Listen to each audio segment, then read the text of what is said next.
Na mo na pangalan niya guys kung asa may karon. Yan ang kanyang palalan. Yan, dito kami sa ayan. Tapos papasok tayo dini. Ako gay papasok. Nakaw. Ako gay paparoon para aking makita at mapagmasdan ng kagandahan ng kalikasan di ba para akong tanga. Alam mo 'yon. Yung mga tao nandito nagtitinginan sila sa akin, wala akong pake. No? Alam mo 'yon. Yung wala kang pake sa mga tao.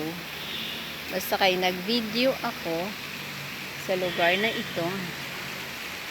Ganda guys, di ba? Nakita nyo ba yan? Ang lalaki ng mga kahoy. Tsaka ang kagandahan guys, ayan, may net siya. So hindi mahuhulog sa'yo ang mga ahas na kagaya ko. Nakita nyo ba yun? Charot lang. Di ba?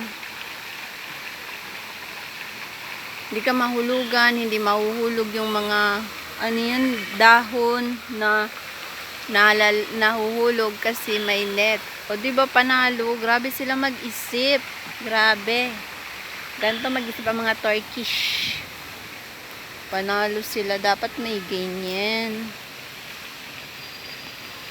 O yan, sige, tanaw tay. Naanapod lagi ng maglantaw lagi ba?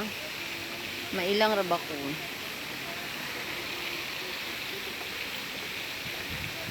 Na, diba? Ang ganda-ganda doon. Ang ganda-ganda. Pag ganyan-ganyan lang dito sa kagubatan. So, naputulin natin kay mahaba ni siya.